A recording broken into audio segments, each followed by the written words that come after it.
So everyone wants to learn about trading stocks. Well, stocks are nothing more than shares of a company, which is nothing more than ownership in a company. It's kind of like having slices of a pie. If you were to cut that pie into many slices, that would be the number of shares a company has outstanding. Outstanding means the number of shares floating around in the market. Those are the shares that you can buy. So every time you buy a share, you buy a portion of the company, ownership. Now, why do you want to own this company? You want to own this company because you anticipate this company making more money in the future. You anticipate them making money either through one, adding new products or services, expanding the current products or services, or some other method of generating income. Now, your job is to figure out how this company is going to fare over time.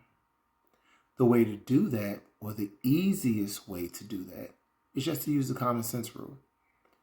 Look at all of the companies whose products you already buy. You know a lot about the company already. You know the trends, you know what's hot, you know what's not, you know what's overpriced, what people will continue to buy, and what people will most likely stop buying. That's how you determine the future of this company. Obviously, there are a lot of things in between, and the company can obviously change directions, add or subtract. But in the interim, it's your job to take the information that you do know and make an investment decision. And that's the easiest way to start investing in stocks. Now, in doing so, you know which stock is going to be more popular than others because you know what people are buying. You know what people are not buying. And in that, you can make the determination of what the supply and demand for that stock would be. Because if you know people love the company and they love their products, that means that the demand is high because people want that product. And if they want that product, they're going to pay for it. And if they're going to pay for it, that means the company is going to make more money. And if the company is going to make more money, that means the stock price is going to go up. The only thing that will stop them from making more money is if they increase the supply and there's so much out there that people are like, hey, you know what? I don't have to get one. I know it's 100 of them anywhere I go. I can buy it at any given time and it'll probably be on sale next week. In those situations where you know the price is most likely going to drop, or you're not really concerned about getting it because, hey, I can go get it at any given time. There's plenty of them out there. There's no scarcity. Then there's a good chance that this company may start losing money. Or they may make money on volume, but they may not make as much money per item. So you have to do that analysis and try to figure out what it's going to be. Now, there's no magic rule, so don't worry about, hey, what equation do I need to use or what percentages should I be? It's going to change from industry to industry, sector to sector, company to company. Just use good common sense. You know it. You use it all the time. Now, I can go into all of the formalities of investing in stock and evaluating stock. But for you newcomers, you beginners, this is a very easy way of making a determination about a company and a stock. Now, once you've decided that this company is popular and that you want to buy the stock and that it's going to be worth more in the future, after that, you have to figure out, is the stock already reflective of those future profits, or have those future profits not been built into the stock price? Therefore, right now you're buying it on sale. It's going to be cheaper right now, and in the future it's going to go up. For instance, give you an example. Let's say company A, their stock price is at $10 a share. Okay, you're looking at the stock and you're looking around and you're like, oh my God, this product is going to be hot.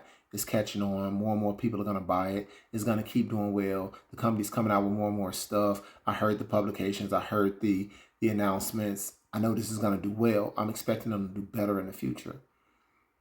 Well, if you're expecting them to do better in the future, maybe $10 is not the top. $10 is probably somewhere in the middle or the bottom. Now, how would you figure that out? This is where you would have to go and you would look up the SEC.gov filing statements, the 10K, which is the annual report.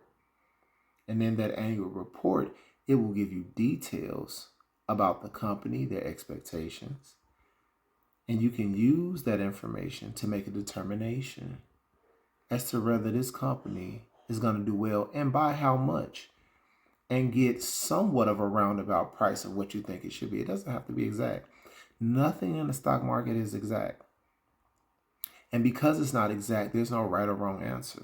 If you jump out too early and it keeps going up, no biggie. Your analysis worked. You made money. That's all that matters. You don't have to get it all. Don't try to be greedy. Just get some and keep getting some over time. And that's how you'll make your money. If you try to get it all, you try to wait for the top, that's when you lose. Because eventually you're going to be wrong and you're not going to want to accept it. And at some point it's going to drop. It's going to keep dropping. You're going to keep losing money. You're going to keep sitting there hoping that it goes up because you don't want to be wrong, because your analysis told you that it's supposed to be this price and it's not reflective of that price. And now all of a sudden you're holding on to it for years and years and years. You haven't made any money. Missed opportunities in the interim because the few dollars that you could have made, you could have invested it somewhere else, done the same thing and made money again. But now you're sitting there holding money that, well, you're sitting there holding losses when you should just went on and took what you had in the beginning. Even if it was a loss, you should just went on and took your loss and been done with it so you can move on to something better. So this is just an introduction to investing in the stock market. This is by no means the be all end all, and definitely not all encompassing of what it takes to invest in stocks. But this is definitely a beginning. It's definitely a beginning. And if you're listening to this, there's more to come. I'm going to break down how to invest in stocks. I'm going to invest in you, so I want you to invest in me. Hit the like button, hit the subscribe button, hit the notification so that you can get every video that I post. And together, I will help you invest in the stock market and make more money. No get rich quick schemes here. You're not going to do this overnight. It's going to take time, but you got time on your side. So use that time wisely and build it over time. And if you do that, you'll be more successful in the long run than trying to do the get rich quick, pump and dump schemes that everybody's out here doing, and trying to jump onto the latest stock that everybody thinks is going to make you rich, or crypto that they think is going to make you rich. And just because you're looking at people on YouTube and they're saying they got rich off of it, don't mean it's true, right? They're renting cars and homes and their friends' houses and trying to make you think that it's theirs, and it's not always the truth. And for those lucky people who have, God bless them. Everybody's not lucky, but we can get there at some point. We're going to use a strategy. And in that strategy, you will learn how to make money consistently over time. You'll take a few losses, but you'll have more winners than losses. And you will get to where you want to be financially through strategy and preparation. I hope you enjoyed the video. Please subscribe, please like, and I'll drop another one very soon. Leave your comments. I look forward to them. I'll read every one of them. Thank you.